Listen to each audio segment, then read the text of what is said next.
హల్లెలూయా. స్తోత్రములు తండ్రి, మహాగణుడా, నీ ఘనమైన శ్రేష్టమైన వందనాలు. ఈ సాయంకాల స్తుతి నైవేద్యము ఈ మంచి సమయాన్ని మీరు మాకు ఇచ్చినందుకు స్తోత్రాలు. సమయమందును అసమయమందును మీ నామములో స్తుతించడము ఎంతో గొప్ప భాగ్యం తండ్రి. మట్టి పురుగులము ఎందుకు పనికిరాని వారు, కొంతసేపు కనబడి అందులో మాయమైపోయి ఆవిరి వంటి వారు నీ గొప్ప నామాన్ని గణపరుస్తుంటుండగా మీ రక్తంలో మమ్మల్ని కడగండి. మా సకల బలహీనతల్ని కొట్టివేయండి తండ్రి. సాయంకాల ప్రార్థన ఏదైతే జరుగుతుందో ఉదయకాల ప్రార్థన జరుగుటకు శక్తిని దయచేయండి. మా స్తుతులు మీరు అంగీకరించి మహిమ ఘనత ప్రభావం మీరే పొందమని కొంచెం సకల చీకటి దురాత్మంతకాల దయ్యపు ప్రేతాత్మ శక్తులను యేసుక్రీస్తు నామములో గర్దిస్తూ బంధిస్తూ మీ ప్రసన్నతను అందరికీ మరించి యేసుక్రీస్తు నామమున ప్రార్థన చేస్తున్నాం తండ్రి. ఆమేన్.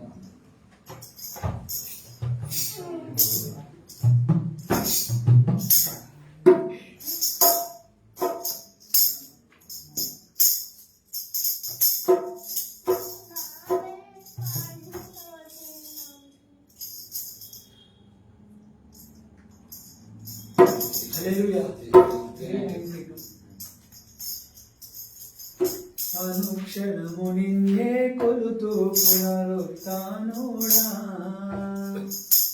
పునరుత్థానుడా పరిశుద్ధుడా పునరుత్థానుడా పరిశుద్ధుడా అనుక్షణము నిన్నే కొలుతూ పునరుత్థానుడా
హల్లెలూయా.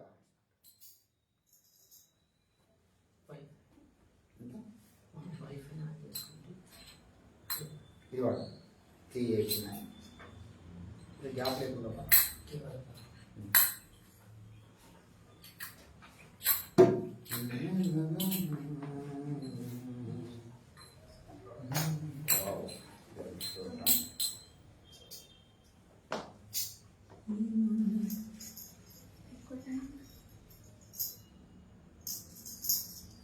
కేవల పావన ఈవిగాని జీవము నిడిన జేసునాద కేవల పావన ఈవిగాని జీవము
ఎండమావి ఈ జగన్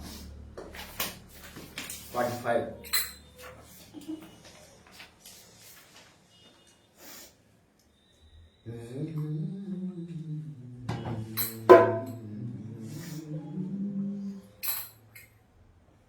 వేలు పూల నభడు ఎక్కురు కలరు నీ కైలా మరణించిన దేవరు వేలు పూల నభడు ఎక్కురు కలరు నీ కైలా మరణించిన దేవరు మృతిని గెలిచిన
కరమయ హృదయుడా కావవే నా ప్రియ నజరేయుడా హృదయ వేదన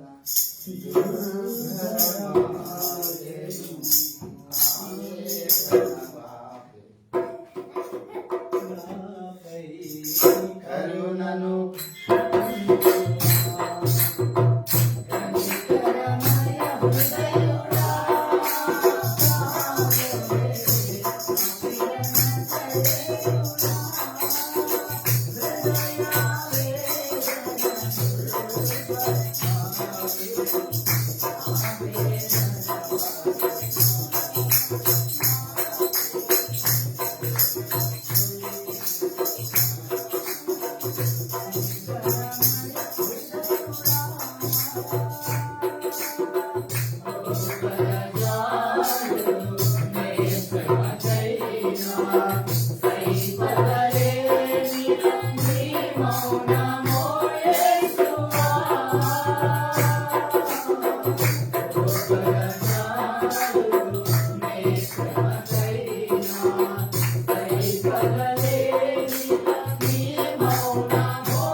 హల్లెలూయా.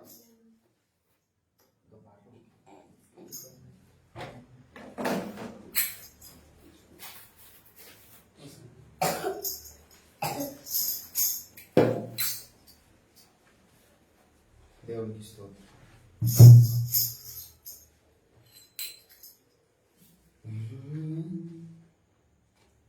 నీ త్యాగమే నా ధ్యానము, నీ కోసమే నా శేష జీవితం. నీ త్యాగమే నా ధ్యానము, నీ కోసమే నా శేష జీవితం. స్తుతిగానమా నా యేసయ్యా, స్తుతిగానమా నా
హల్లెలూయా.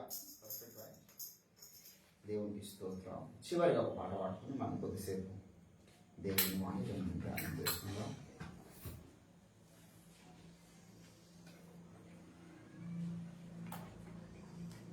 దేవునికి స్తోత్రాలు. ఎడారి త్రోవలో నడచినా, ఎరుగని మార్గములో నన్ను నడిపినా, నా ముందు నడచిన జయవీరుడా, నా విజయ సంకేతమా. ఎడారి త్రోవలో నడచినా, ఎరుగని మార్గములో నన్ను నడిపినా, నా ముందు నడచిన జయవీరుడా, నా విజయ సంకేతమా. నీవే నీవే నా ఆనందము, నీవే నీవే నా ఆరాధన, నీవే నీవే నా ఆనందము, నీవే నా ఆరాధన. కరముల గానాలతో వేలాది దూతల కరములతో మాట్లాడుతున్న నా యేసయ్యా, నీవే నా ఆరాధన. ఆనందమే నాలో పరవశమే, నిన్ను స్తుతించిన ప్రతి క్షణం. ఆనందమే నాలో పరవశమే, నిన్ను స్తుతించిన ప్రతి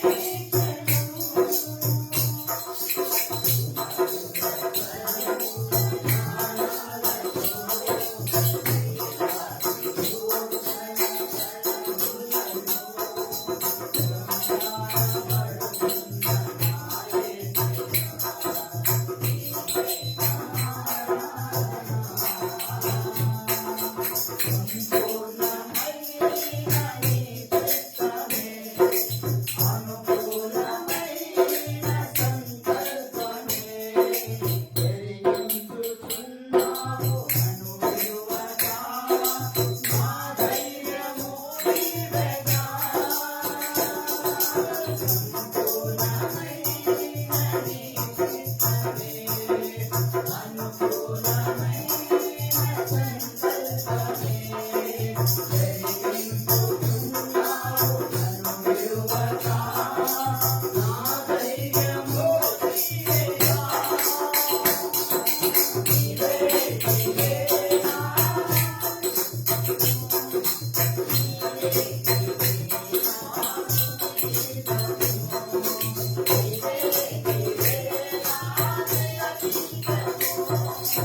నీవే నా స్తుతి గీతము. కరముల గానాలతో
సాయంకాలం స్తుతి నైవేద్యం కార్యక్రమాన్ని బట్టి దేవుని స్తుతిస్తున్నాం. అనుదినం నేను నా ఇంటి వారు యెహోవాను సేవించడం అని యెహోషువ చెప్పిన విధముగా దేవుడి సన్నిధానంలో గడపట ఎంతో సంతోషం. నీ సన్నిధానంలో సంపూర్ణ సంతోషము కలదు. నీ కుడియాస్తంలో నిత్యము నిత్య సుఖములు కలవు అన్నాడు. హల్లెలూయా. దేవులారా, మనం కొద్దిసేపు దేవుని యొక్క వాక్యం ధ్యానం చేసుకుందాం. ఫిలిప్పీలకు రాసినటువంటి పత్రిక చిన్న మాట చదువుకొని మనము ప్రార్థన చేసుకొని వెళ్దాం. Thank you Lord, thank you Jesus, thank you Holy Spirit Lord. ఫిలిప్పీలకు రాసినటువంటి పత్రిక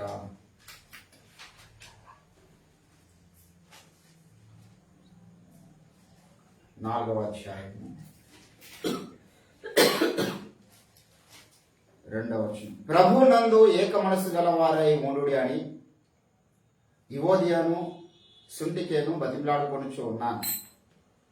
అవును, నిజమైన సహకారి ఆ స్త్రీలు క్లెమెంతుతోనూ నా ఇతర సహకారులతోనూ స్వార్థ పని విషయములో నాతో కూడా ప్రయాసపడిన వారు గనుక వారికి సహాయము చేయమని నిన్ను వేడుకొనుచున్నాను.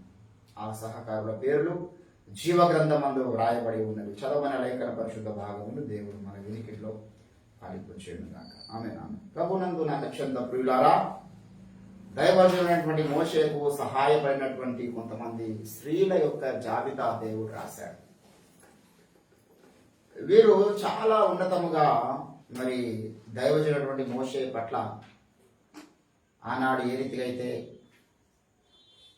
అహరోను మిర్యాములు నమ్మకంగా ఉన్నారో ఇద్దరు, అదే రీతిగా పౌలు జీవితంలో కొందరు నమ్మకస్తులు, దావీదు జీవితంలో కొందరు నమ్మకస్తులు, ప్రతి దైవజనుడు యేసుప్రభు కూడా కొందరు పరిచారకులు ఉన్నారని లూకాసు వార్తలో తెలియజేస్తారు. యేసుప్రభు కొందరు నమ్మకమైన సహచరులు ఉన్నారు, పరిచారకులు ఉన్నారు. దేవుడు బిడ్డలారా, ఇక్కడ నమ్మకమైన నిజమైన సహకారులు అయినటువంటి మాట కనబడుతుంది. సహాయం చాలా మంది చేస్తారు, సహకారులు చాలా మంది ఉంటారు. కానీ కొంతమంది సహకారులు ఉండడానికి గల కారణం ఏంటంటే, ఒక వ్యక్తికి మంచి పేరు ఉంటే వానికి సహకారులు ఉంటారు. ఎందుకంటే ఆ పేరు నాకు కూడా వస్తుంది. కొంత సహకారంలో ఉండడానికి కొంత లబ్ధి ఆశించి పలానా వ్యక్తితో సహకారంలో ఉంటే నేను కూడా కొంత బెనిఫిట్ పొందుతాను, నాకు కూడా కొంత క్రేజ్ వస్తుంది అనుకున్నప్పుడు సహకారంలో ఎవరైనా ఉండగలుగుతారు. కానీ ఫిలిప్పీలు ఎటువంటి సందర్భంలో సహకారులు ఉన్నారయ్యా అని మనం గమనిస్తే, మొదటి అధ్యాయంలో మీరు చూస్తే, మరి మొదటి దినం నుండి నేను స్వార్థ విషయంలో అన్నాడు 3వ వచనంలో, మొదటి దినం నుండి ఇది వరకు స్వార్థ విషయంలో మీరు నాతో పాలివారయుట చూచి మీలో ఈ సత్క్రియను ఆరంభించినటువంటి యేసుక్రీస్తు దినము వరకు కొనసాగించునని రోడ్డుగా నమ్ముచున్నాను. కనుక మీ అందరి నిమిత్తము నేను చేయు ప్రార్థనలో ఎల్లప్పుడూ సంతోషముతో ప్రార్థన చేయొచ్చు. మిమ్మల్ని జ్ఞాపకం చేసుకున్నప్పుడెల్లా నా దేవునికి కృతజ్ఞతాస్తులు చెల్లించుచున్నాను. నా బంధకముల యందును నేను స్వార్థపక్షమున వాదించుట యందును దానిని స్థిరపరచుట యందును మీరందరూ ఈ కృపలో నాతో పాలివారై ఉన్నారు కనుక నేను మిమ్మల్ని నా హృదయంలో ఎటువంటి సందర్భంలో వాళ్ళు ఉన్నారంటే బంధకములో ఉన్నప్పుడు ఉన్నారు. నా బంధకముల యందు మీరు నాకు సహకారులుగా ఉన్నారు. స్వార్థ పక్షంలో వాదించుట యందు నాతో మీరు సహకారులుగా ఉన్నారు. దాన్ని స్థిరపరచుట యందు మీరు నాకు సహకారులు ఉన్నారు. చాలా మంది స్వార్థ పని విషయంలో సహకారులు ఉంటారు, కానీ బంధకముల యందు సహకారులే ఉండరు, నిందల్లో సహకారులు ఉండరు. ఎందుకంటే స్వార్థ పక్షంలో సహకారులు ఉంటే స్వార్థులు ఆయనకి ఏ క్రేజ్ వస్తుందో ఆ క్రేజ్ మనకు వస్తుంది. కానీ మరి బంధకంలో నిందల్లో మనం సహకారులు ఉంటే మనకు కూడా కొంత నింద పడుతుంది. వాడు తాగుబోతుతో స్నేహం చేస్తుందంటే వాడు ఎంత మంచోడైనా వీడు కూడా తాగుతుండే అంటాడు, తాగకపోయినా అంటాడు. ఒక వేషతో సాంగత్యం చేస్తుందంటే ఖచ్చితంగా వాళ్ళు ఏమంటారు, వీడు కూడా వ్యభిచారి. సహవాసంకు ఉన్నటువంటి అభావం అటువంటి. కాబట్టి యేసు ప్రభుతో సహవాసం చేస్తున్నటువంటి మనము, పౌలుతో సహవాసం చేస్తున్నటువంటి మనము, దర్శనాన్ని ప్రేమిస్తున్న వాటితో సహవాసం చేస్తున్నటువంటి మన జీవితంలో కొన్ని ఈ రకమైన పరిస్థితులు వస్తాయి. సేవకులు యేసు ప్రభుకు ఒకసారి చాలా పెద్ద నింద వచ్చింది, అందరు వెళ్ళిపోయింది. కానీ పేతురు అంటాడు, ప్రభువా నేను విడిచి ఎక్కడికి వెళ్ళాలి, నీవే నిత్య జీవపు మాటలు చెప్పుచున్నావు కదా. మరి అందరు ఎలా వెళ్ళిపోయారంటే అందరికీ ఆ నిందను భరించడం ఇష్టం లేదు, అందరికి యేసు చెప్పిన మాటల్ని పాటించడం ఇష్టం లేదు. నిజమైన సహకారులు అన్నాడు, వీరి ద్వారా దేవుడు కార్యం జరిగిస్తాడు. దేవుని బిడ్డలారా ఎప్పుడైనా గుర్తుపెట్టుకోవాలి. జకర్యా ప్రవచన గ్రంథము 3వ అధ్యాయంలో మీరు గమనించినట్లయితే దేవునికి కొంతమంది నిజమైన సహకారులు ఉన్నారు. వారు గొప్ప కార్యాలు చేస్తున్నారంట, వారు ఆశ్చర్యకరములుగా ఉన్నారంట లోకానికి. 3వ అధ్యాయం 8వ వచనం జకర్యా ప్రవచన గ్రంథము 3:8 ఏమన్నాడు అక్కడ? ఎవరంటే నీ ఎదుట కూర్చుండు నీ సహకారులు సూచనలుగా ఉన్నారు. ఇద్దరు నాకు కావాలి, నీవు కావాలి, నీ సహకారులు కావాలి, ఇద్దరు నా మాట ఆలకించండి. సహకారులు అంటే మామూలు జోన్ కాదు. ప్రవక్తకి ఏ జోన్ ఉందో, ఏ అవకాశం, ఏ స్థానం దేవుడు ఇచ్చిండో అదే స్థానము సహకరిస్తున్న వారికి ఉంటుంది. అందుకే సమూయేలు ప్రవచనం ఏమంటాడు, యుద్ధము చేయవానికి ఏ బహుమానమో సామాన్యత నిలుచున్న వారికి కూడా అదే బహుమానం. చాలా మంది దేవుడి బిడ్డల సహకారం ఉండడానికి ఇష్టపడలేదు. బైబిల్ గ్రంథంలో ప్రవక్తల్ని వదిలిపెట్టినారు. ఏలి అంటాడు, నేను ఒక్కడే మిగిలినాను ప్రభావ. ఒకప్పుడు ఎంతో మంది సహకారులు ఉండరు, ఇప్పుడు ఒక్కడే ఉన్నాను. యోగుకు ఎంతో మంది ఉన్నారు సహకారులు, పనివారు ఉన్నారు, కానీ ఒక కండిషన్లో ఆయన ఒకడే మిగిలినాడు. ప్రతి ఒక్కరి జీవితంలో ఆ రకమైనటువంటి పరిస్థితులు ఖచ్చితంగా వస్తాయి. అందుకే చాలా మంది మన ఐజాక్ రాజన్న చెప్పినటువంటి మాట ఉంది, सारे इंसान के जिंदगी में कभी कभी खुदा को छोड़ के दूर चल जाता है. दूर चल जाने के बाद ऐसे कारण क्या आता है कि इसके जिंदगी में अपन we don't know what is the situations may be there, but he come back. फिर वो खुदा के पास आता है, फिर वो भगवान के पास आता है. वैसे संकट उसका जीवित में वो कैसा चाहता क्या होता अपन को नहीं मालूम है. वैसे संकट आता है उसका जिंदगी में. जब फिर उन खुदा के पास आके क्या बोलना, దేవుడి దగ్గర నుంచి వెళ్ళిపోయినా కదా మళ్ళీ ఎందుకు వచ్చింది అనుకోవద్దు. నాకు వెళ్ళిపోతే ఇంకా దిక్కు తప్పిపోయిన కుమారుడు పోయిండు, ఇంకెక్కడ దిక్కుంది ఎవరికైనా, ఇంకెక్కడ పోతాడు, ఇంకోదాన్ని లేడు కదా. దేవుడు మనము దేవుడి దగ్గరికి వచ్చినప్పుడు కొన్నిసార్లు దేవుని బిడ్డలారా ఆయన త్రోసి వేసేవాడు. దేవుని యొక్క అద్భుతమైన లక్షణం ఏంటంటే ये भगवान का बहुत बड़ा आशीर्वाद है. कभी कभी भगवान इंसान को माफ करता है, कभी कभी गुस्सा करता है. गुस्सा करने में भी आशीर्वाद है, माफ करने में भी आशीर्वाद है. క్షమించినప్పుడు ఆశీర్వాదం కొన్నిసార్లు ఉంటుంది, కొన్నిసార్లు గద్దిస్తే కూడా ఆశీర్వాదం ఉంటుంది. హల్లెలూయా. ఇక్కడ కొంతమంది సహకారులు దేవుడు అందరికి పేతురు వేసుకోవడం విడిచిపెట్టిపోయాడా, నమ్మకమైన సహకారి. కానీ ఒక సడన్ పరిస్థితుల్లో ఏం చేసిండు ఆయన, యేసు ప్రభుని విడిచిపెట్టి వెళ్ళిపోయినాడు. ఒకప్పుడు సహకారి, ఒకప్పుడు నమ్మకస్తుడు, ఒకప్పుడు దేవ పౌలుకు నమ్మకస్తుడు, బర్నబా నమ్మకస్తుడు. ఒక పరిస్థితిలో విడిచిపెట్టి వెళ్ళిపోయినాడు. ఒకప్పుడు దేవునికి బిలాము నమ్మకస్తుడు, కానీ కొన్ని కారణాలను బట్టి దేవుడిని విడిచిపెట్టి వెళ్ళిపోయినాడు. సహకారులు ఎందరో ఉన్నారు, కానీ నమ్మకమైన సహకారం లేరు. హల్లెలూయా. ఇక్కడ అంటున్నాడు వీరు నాకు నిజమైన, హల్లెలూయా, ఏంటండి నిజమైన సహకారి ఆ స్త్రీలు అన్నారు. అంటే కొంతమంది ఉత్తుత్తి సహకారులు కూడా ఉంటారు అన్నమాట. నిజమైన సహకారం అంటే ఉత్తుత్తలు కూడా ఉంటారు, వాళ్ళు కొంతకాలం ఉంటారు, వాళ్ళు కూడా కొంతకాలం సహకారం ఉంటారు, దానం పడిస్తారు.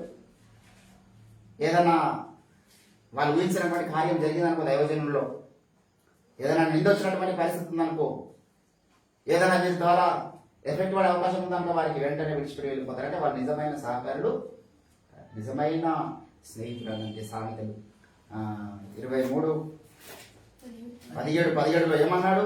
నిజమైన స్నేహితుడు విడువక ప్రేమించును అన్నాడు. ఏమంటున్నారా? ఇది యేసుప్రభుకే వర్తిస్తుంది, లోకంలో ఇంకెవ్వరికి వర్తించదు. అతడే మన నిజమైన సహకారి. అందుకే చాలా మంది భక్తులు దేవుని ప్రభువా నీవే నా సహకారి, నాకెవరు దిక్కు లేరు, ఈ ధరలు ఏ కాకిని దేవా. ఆ పాటలో మోక్ష నగరు మా పోటిల్లు ముఖ్య దూతల్ మా స్నేహితులు, మోక్ష నగరు మా పోటిల్లు ముఖ్య దూతల్ మా స్నేహితులు, సాక్షాత్కారం అయ్యున్నప్పుడు లక్ష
కాబట్టి ఈ యొక్క రాత్రికాల స్థానం మనం గమనించాల్సినటువంటి విషయం ఏంటంటే మన నిజమైన కూటస్థులు అక్కడ ఉన్నారు. హల్లెలూయా. ఈ భూమి మీద లేరనే విషయాన్ని మనం గుర్తుపెట్టుకోవాలి. నిజమైన సహకారులుగా దేవునికి మనం ఉండాలి. అంటే నమ్మకంగా వేయలేదు వారు, నిజమైన సహకారులు. అసలు దావీదుకు తన కొడుకే అబ్షాలోమే ఎంత దారుణంగా తెలియజేసి కడుపున పుట్టినటువంటి వాడే నిజమైన సహకారి కాదు. కాబట్టి దేవుని బిడ్డలారా, ఈరోజు మనము ఎవరు మన నిజమైన సహకారులు అనే విషయంలో మనం గుర్తుపెట్టుకోవాలి. పేరు మీ గల మా నిజ కూటస్థులు, మనకు అపోస్తులు, పరిశుద్ధాత్మ దేవుడు, మన ప్రవక్త, దేవుడు భూమి మీద ఇచ్చినటువంటి ప్రవక్త, సత్య సంబంధులు మన సహకారులు అంటారు కూడా. మొదటి వారు సత్యమును బట్టి ప్రేమిస్తున్నటువంటి నా సహోదరులు. కాబట్టి అటువంటి సహకారులతో మనం ఏం చేసుకోవాలి? నిబంధన స్థిరపరచుకోవాలి. హల్లెలూయా. సత్యమును విడిచిపెట్టిన వాళ్ళతో మనం ఎటువంటి సహకారం పెట్టుకోదు. వాడు నాకు సహకరించండి, అందుకే నా దగ్గర నుంచి బయటకు పోయిన వాడు నాకు వాడు కాంప్లిస్తే కూడా నేను తీసుకోండి. వాడి సహకారం నాకెందుకు? కొంత దాచిపెట్టుకున్నాడు ఆకారం, దాన్ని బట్టి భ్రష్టత్వం వచ్చేసింది. వాడిని ఏది ముట్టుకోద్దు అన్నాడు పుస్తకం. ముట్టుకోదు, వాడిని శపితమైన దాన్ని ఎట్లా ముట్టుకుంటాం? కాబట్టి దేవుని బిడ్డలారా, నాకు ఎవరు పడితే వారికి అనిపిస్తే కూడా నాకు తీసుకోబుద్ది కాదు. వాడు ఎవరు నాకు సహకరించాలని, వాడి కొరపై నాకు సహకరించాలన్నా, దేవుని పరీక్షల్లో కొంత కొరపై వాడుకోవాలన్నా కూడా వాడికి కొంత స్థాయి ఉండాలి, కొంత ప్రార్థన జీవితం, కొంత ఐక్యత, విధేయత. వాడు అసలు దేవుడికి సహకారిగా ఉన్నారా? దర్శనానికి సహకారిగా ఉన్నారా? దేవుని బిడ్డారా, కాబట్టి ఈరోజు నిజమైన సహకారులు వారు సూచనలుగా ఉన్నారు భూమి మీద. హల్లెలూయా. ఈరోజు మనం ఒక సూచనగా ఉన్నాం, ప్రవక్తకు సహకారంగా ఉంది. హల్లెలూయా. ఈరోజు సార్వత్రిక సంఘం మీద ఈరోజు మన భూమి మీద చూస్తే అగాప సంఘం ప్రవక్తను విడివలేదండి. ఎటువంటి పరిస్థితుల్లో అయినా నిజమైన సహకారం మిగిలింది. ఎన్ని వ్యతిరేకతలు వచ్చినా ఏంటంటే వారు ప్రవక్త మీద దూషణ మాటలు మాట్లాడి, ప్రవక్త సాక్ష్యం మీద మాట్లాడి, ప్రవక్త జీవితం రకమైనటువంటి ఇష్యూ ఉన్నదని మాట్లాడి ఒకరొకరు మెల్లమెల్లగా జనజీవన స్రవంతికి దూరం అవుతున్నారు. హల్లెలూయా. ప్రవక్త మాత్రము జనజీవన స్రవంతిలోనే సింహం లాగా పరిగెత్తుతున్నారు. అడ్రస్ లేకుండా పోయాడు ఒక్కొక్కడు. ఎవరు ఇప్పుడు ఓపెన్ గారిని విమర్శించిన అడ్రస్ ఉందా? ఉండదు. వారు మనల్ని జనజీవన స్రవం మాట్లాడానికి వస్తుంది. జనజీవన స్రవంతి అంటారు. అసలు నువ్వు ముందు జనజీవన స్రవంతిలో లేవు, అసలు అది కూడా పెట్టుకో. మీరు సచ్చిన వారై ఉన్నారు. హల్లెలూయా. బతికిన్నావా? నువ్వు జీవించిన పేరు మాత్రమే నీకున్నది. సచిన స్థితిలో ఉండి వాళ్ళు మనకు జనజీవన స్రవంతిలో పంపిస్తారు. మనల్ని దేవుడు విడిచిపెట్టాడండి. మన దేవుడు విడిచిపెడతాడన్నోని దేవుడు విడిచిపెడతాడు. హల్లెలూయా. మనల్ని మనం ప్రవక్తకు అతుకొని ఉన్నాం, అభిషేకానికి అతుకొని ఉన్నాం. మనం we are very grateful to be the servants of పోఫిరాయ్ గారు. ఆయన సావుకులుగా ఉండడానికి మనము చాలా ఉన్నతమైనటువంటి ధన్యత. హల్లెలూయా. ఏ बहुत बड़ा भाग्य मिला है उसके मिनिस्ट्री में सेवा करने के लिए. ये बहुत बड़ा पुण्य है. హల్లెలూయా.